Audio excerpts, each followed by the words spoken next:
You're listening to Consulting Logistics, presented by, well, see, that's the thing. Since 1988, the folks at Aborn have been helping companies work strategically with transportation providers. From working with Fortune 100 companies on strategic global carrier negotiations to building award-winning proprietary analytics software in the recent years, Aborn has been at the forefront of change.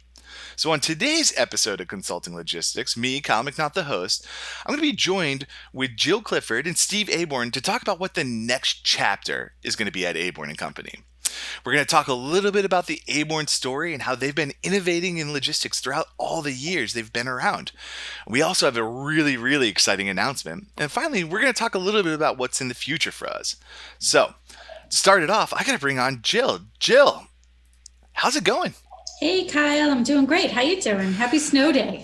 Yeah, happy snow day. We're recording this on that big New England nor'easter, and it's freezing up here. My neighbor's already snow blowing, so I know it's in the future for me. But I'm cold is how I'm doing. But That's Jill, right. let's kind of jump right in. I think we have so much cool stuff we want to talk about. But Jill, you've been with Sure. us. You've been at Aborn for 27 years. What's the story? Yeah, so, Aborn was founded in 1988. And that was at a time where deregulation had occurred. And so, companies were really struggling because the government wasn't determining freight pricing anymore. They weren't involved in it. And so, companies who were our clients were really struggling on how to price freight. And so, much of us are very experienced in freight operations and how carriers see the world and how they see the world, including, with your freight. And so for many years, we sat in this consultative role where we were helping our clients, negotiate strategic carrier global negotiations. And then, we supported them in a consultative role on, best practices, process, really just were there for them when they needed support and they had questions kind of in the day-to-day environment. And so, that's the work we've been doing for 30 years. It became probably about 5 years ago, we kind of had a big shift in our model. And really what shifted is we became very focused on not just supporting our clients with our expertise in the marketplace, but really managing that day-to-day operation for them. And what we saw is there were a lot of companies out there that just couldn't afford the technology and the team required in order to do things the right way. And so in the last 5 years, we've become really that fully integrated solution for our clients. And I don't like to call it an outsourced solution because we view ourselves as employees of our clients, right? So we have become, and that's not changed since 1988, it really hasn't. And so we've become our clients' transportation function. And so orders drop into our technology, where we then manage from order to optimization to tender to track to trace to carrier invoice. We have all the order details. We have all the carrier invoicing details. And that load planning team is managing all of that day to day. And sitting alongside of them is the account management team, who still is providing that consultative approach to solving problems. We're also now have these really deep dive data analytics that we're not just reporting on, we're actually talking back in a digital environment to our clients' own systems so that they can really run their business and we can take care of the day-to-day operations of the carrier relationships and make sure not just that we have, the right carrier with the right service at the right price, but we're making sure that our clients are in the best solution for managing all the day-to-day and all the strategic thinking and practices that go along with working with their carriers. So that's really been the shift over the last 5 years. So, I mean, we talk about it all the time on this show, just the rapid changes happening in the industry. While Aborn really hasn't changed per se, you guys still we've done a really good job. Explain to me a little bit about how Aborn and Companies sort of stayed up to date with the rapid changes we've been experiencing. Yeah, and that's staying, people use the word innovate all the time, right? So how do you innovate and how do you stay current and how do you, and for us, it's all about being customer focused. When you are customer focused and you are working to achieve and meet the needs, and not just the wants, but the needs and the requirements of our clients in order to manage their freight, you're going to innovate by default, right? So staying very, very customer focused. And a big piece of that is staying very relevant in the market. It's really important. We have folks who, in our operations team that they spend a whole lot of time in the market, talking to market leaders, talking to industry, talking to carriers. It's critical. And we recognize that there are so many companies out there that don't even have the time to do that. So being so customer focused and listening to our clients, but also being so customer focused in that our mindset is we want to stay on as an industry leader. We want to understand what's going on and bringing, people call it innovation, but bringing those best practices and solutions to our clients who may not even know about it. We see that as our job. Again, we are employees of our clients. And if we can make things better for them and their transportation function, that's what we're going to do. Yeah, and I think one of the excuse me. I think one of the really cool additions has been the people. Like we're letting the customers drive, but we're also going out there and getting some of the top talent. I think one of a really cool addition we had. I'm going to ask him to join the show now because he's going to be mad at me saying what I said. But was the addition of Steve Aborn. When we brought on Steve Aborn to kind of help the company grow is really cool. And Steve came from a supply chain role at Amazon, so we're talking the biggest of the big when it comes to supply chain. Steve, how's it going? First Good. of all, Good. How's everybody doing? Great. Same. Looks like you're nice and cozy, hanging out in your new house and everything. Looking great there. Thanks. So, Steve, let's kind of jump right into it. What did you see when you came to work here? What was that opportunity? What were you seeing, kind of understanding the industry and then knowing what Aborn was? Yeah, I think, as far as industry, this has been really a baptism in transportation. Previously, when I was at Amazon, you own kind of a lot more than just transportation. So everything from forecasting to network optimization to planning to buying. So really a lot of different aspects of supply chain in that role. But I think when I think about how Amazon affected the last 5 years of our growth, I think to Jill's point. You'll hear it all the time at Amazon is start with the customer and work backwards. And I think, that was really our path. We've had a 30-year history of working with customers and working with them strategically. So when we wanted to grow, we started with them. We were asking them, how can we help? What more can we do? What are you looking for? And just trying to listen to their problems and what they were struggling with and what management teams were worried about from a transportation and supply chain perspective.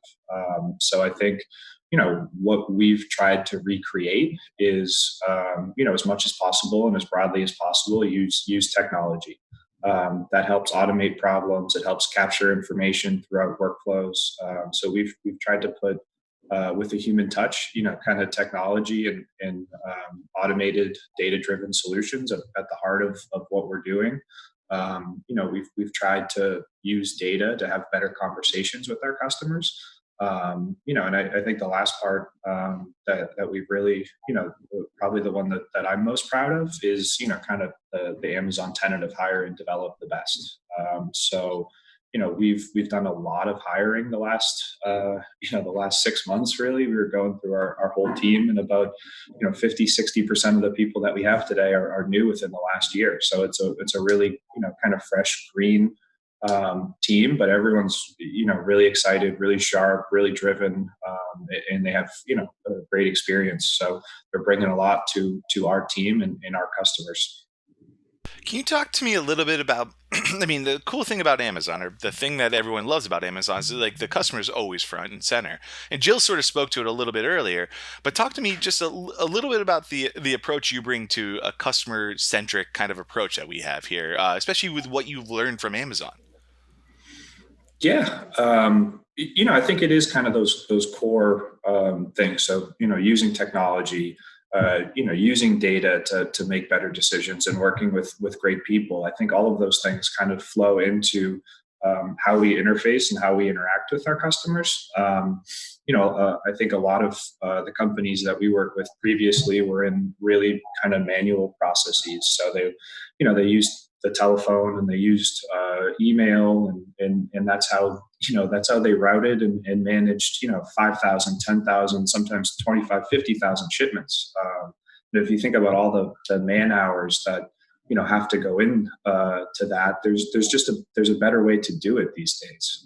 So I think for us, there's another kind of tenet that we talk about is education, right? So I think for us, a lot of that sales process is kind of educating the customers on what's possible, and how the industry's changed. Because sometimes, we tend to focus on middle market companies because they're really exciting companies to work with. They're great people, but sometimes they don't have the money or the ability to go to 10 conferences a year to learn about all the new innovation that's happening in transportation and logistics. So it's kind of incumbent on us to talk to them, to work with them, to understand their service requirements, their needs, how they work with their customers, and then start to implement some of the options that are out there now that maybe weren't available to customers 10, 15 years ago.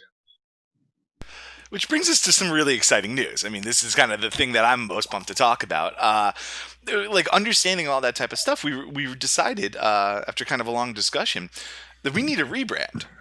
We really wanted to figure out a way that we can tell that story a little bit better, because like you say, it's a lot about education. And I mean, the first thing someone's going to see really as a company is your name. So we decided to rebrand, and starting January 1st, 2021, we're going to be doing business as FreightPlus. Steve, talk to me about the process of rebranding and kind of everything that went into it. Yeah. I think for us, as we looked at our business, and again, we're trying to grow. We've been growing really, really quickly. We had a great year this year. We're on track to have a great year next year. So I think when we look at our business and how it's changed over the last couple of years, we really sounded like a consulting company. It's Aborn Co. Right there is Bain and Co. and McKinsey and Co. And that worked for us for a long time. We worked very strategically with our customers, as Jill was mentioning. We worked in an advisory role. We weren't really involved in the day-to-day operations, and that worked for us for a long time. But as the business has changed, I think what we wanted to communicate is that while we're still bringing all of the insight and all of the experience from 30 plus years of consulting, consulting with companies like Sony, like Epson, Church and Dwight, just, huge, really complex transportation and supply chain programs, all of those insights and all those learnings flow through into, our kind of product offering today. But the product offering has changed. And I think what we were looking for is a really concise way that we could capture that change. And we didn't have to spend a lot of time with prospects explaining who we're not and the work that we don't do. So we were looking for really a brand, that we could go to market with, and we felt communicated the work that we're doing on a day-to-day basis. Jill, what excites you about FreightPlus? I mean, you've got the years in the industry. You've heard all of the names. Talk to me a little bit about like what makes you so pumped about FreightPlus. Yeah, I'm so excited about it. As Steve said, the process with the prospect on explaining who we are, I think FreightPlus tells a much clearer, concise story. And honestly, what I'm excited for about FreightPlus is really the people that we're working with at FreightPlus and the clients we're working for. Steve mentioned it more than once because it is so critical to the momentum and the growth that's going on, and the excitement we all have is, the people that are with us and working with us every day. They're not just really, really smart. They're curious and they care, and they're not just out booking freight. They're thinking about how can we do this better, and what sense does this make to me? And then when you consider, Steve says all the time, we want the ability to tell stories with data, and I don't think folks realize how powerful that is. And if you're like me and you've been in the industry for way too many years, it's just so powerful. We started with manually keying information in just so we would have shipment data in order to effectively negotiate. The idea now that we're digitally transferring data between ourselves and clients and carriers, and we're managing and reporting on supply chain costs down to SKU levels and item levels. I mean, it's just insane. And the only way that data is just insane, because that's what I think about it, is that we have this really smart bunch of people who are really curious and who really care about doing good work. And when you mash those two together, man, it's exciting. It's really, really exciting. It's Freight plus so much more. I mean, that's the cool thing about the name. It is.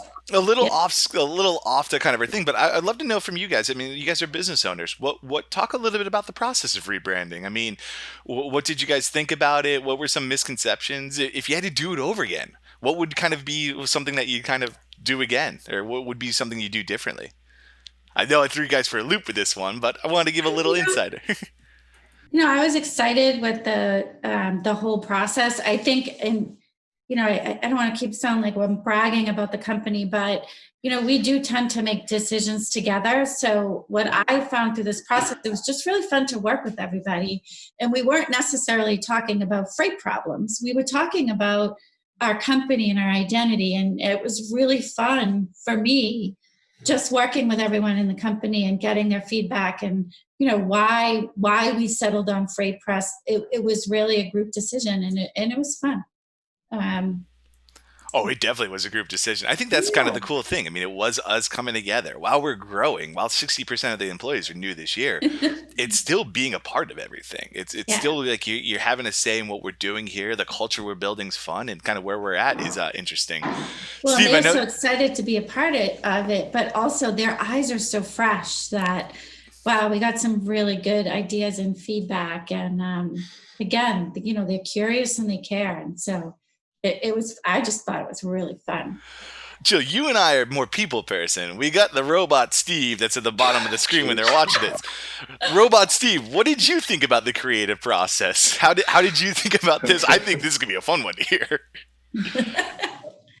It didn't happen quickly. I think this is probably almost a 2-year process for us. We like we mentioned earlier, we spent a lot of time, whether it was our business model, whether it was our name, whether it was, a host of different factors. We spent a lot of time answering questions about who we weren't. And I think we do have a differentiated service offering. I mean, we are going to the market and we are doing a lot different work than a lot of companies, right? A lot of our competition, as people would ask us about, C.H. Robinson, TQL, Echo, Coyote, we don't really do what they do. We do something different. And so between that and between the name and sounding like a consulting company, I think we spent a lot of time in our sales process and our business development process talking about who we weren't and what we weren't going to do, and and how we weren't going to work with customers. So that's tough when you're trying to grow. So it's something that I think we weighed heavily, and we were trying to do probably organically for a long time, just bouncing different ideas. I know I've had conversations with both of you, going back, Kyle, when you first started. So it was, I wouldn't say it was top of mind, but it was something that we thought pretty heavily about for a long time. Mm-hmm. I think it was important that we brought somebody else in. We brought in a third-party consulting company, a local company here in Norwell. 95 Creative, that they did a really good job. They just put some process around it and held our feet to the fire a little bit. I think it made it a little bit more permanent that we were going to go out and seek some help and go through a process and really, do this the right way. And at the end of the day, we were going to have a new brand. So I think it was a fun process. It was a frustrating process. I called me a robot, so I can't say it was an emotional process. You had some feelings about it. yeah, exactly. You had the more powerful feelings, honestly. Like Jill and I would say creatively, like both of us were more like, oh, I get it when they went this way. You're like, nope, not this one for me. But it was fun. I mean, yeah, massive shout out to 95 Creative in Norwell. Janet over there is great. She's helping out. Her and I talk every day. Their creative team's super fun because it's small guys. They're small like us, and they're growing too. So it's super cool. All that stuff's great. The rebrand I'm so excited for. I've been running with it. The logo looks sick. I can't wait to really start unveiling it. We got some awesome clothes coming out and hand sanitizer. So get excited for that. What though is on the horizon for us? Jill, talk to me a little bit about kind of what the future kind of holds for us. Like a lot of it's been organic, but now it seems like we got the game plan. We're ready to take on everyone. Let's go. Yeah, we've really, in growing our team, we've got some really, really great people in our marketing and sales and our finance. Our ops team continues to grow. And again, just, these really smart folks who are curious. And so I see the growth just continuing to grow and grow. The industry as alone is a fast-paced environment. Our company right now is just in this fast-paced environment. And honestly, we're thriving in it. And so I just, I see continued growth.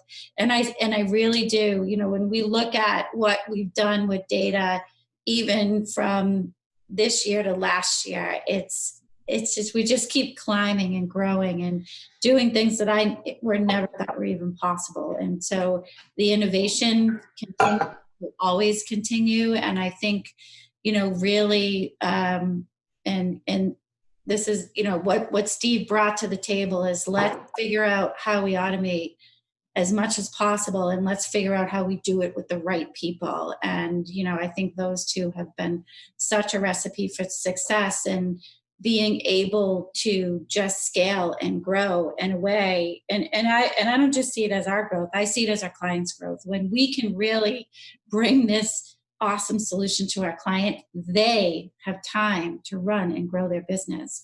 And that for me is so exciting. So we're all just going to grow together. Absolutely. Steve, let's wrap it up. What excites you the most? I know you kind of are. You're the energy a lot for at least the our side is like, let's go, let's get this thing going. You push all of us. Jill is amazing because your work ethic is what drives all of us. And then you got Steve who's like, let's go. Well, being so open to really letting us kind of discover this stuff. What excites you about the future? I mean, I think. I think for me, it always starts with the people and the team. I've been on teams my entire life since I was 5 or 6 years old. That was, all I loved to do was play sports. My dad always laughs. My first word was ball. So I grew up on teams my entire life. And that's what I like. I like teams. I like working together with people, and I like kind of building towards a common goal. So I think, for me, the exciting part is, how can we help the people that we have be successful, and how can we find, new people? We did a lot of recruiting the last year, and I think we plan to do a lot of recruiting next year. So, one of the big challenges for us is how do we find, really bright, compassionate, empathetic, customer driven, motivated people who want to take on, big, ambiguous problems. This isn't a company right now where you're a cog in a finely built machine. We're figuring it out every day. And that's the fun part too. So if you're out there and you're looking to solve, kind of big, ambiguous problems in an $800 billion domestic market with plenty of problems and emerging technologies and, kind of new and exciting ways to think about things. And, then I think this is a great option, and we're a great option, and, get in touch with us on our careers page. So I think for me, it's the people, and then just seeing, I think we've done a really good job as we've, kind of continued to level up, and whether it's our people, process, or technology, we've continued to get better. And I think we've done a good job of, pushing that down, to our customers so that they feel that. We're not growing so that we can, just pile up customers. I think we pile up customers, which just allows us to invest more in people, which allows us to invest more in technology and process, and allows us to get better. And the idea is that cycle continues and flows down, to every single that person that we work with every single day. I mean, our teams are having, hundreds and hundreds of communications with single customers throughout the week. So, we want to be sharp, and we want to be focused, and we want to be helpful on every single one of those interactions with our customers. Absolutely. And I think, I mean, the one thing that the coolest stuff, I mean, cool is the relative term, but I mean, we're doing all this during the pandemic. I mean, that's not something you guys even mentioned, because you're not even, we're growing in such an unprecedented time right now, which is one of the more fascinating things. I mean, you guys are focused on people. You guys are really helping all of us out as much as we're here to help grow and get this business and really do all these exciting things. You guys are really focused on the employee. You're here helping all of us. So it's something that I kind of, speaking for everyone else in the back, thank you guys so much. I mean, I'm excited about what's on the future for us. FreightPlus is going to be so much fun. We're ready. 2021 is going to be crazy for us, and we're excited to get going. So to end, I guess, how do we tell people to get in touch with us? It's going to be FreightPlus.io. It's going to be the new website. But if you type in abornco.com, you're still going to get redirected. Same with the emails. Jill, J. Clifford at abornco.com. It's going to be J. Clifford at FreightPlus.io. But again, you can email. Same with Steve, SR Aborn.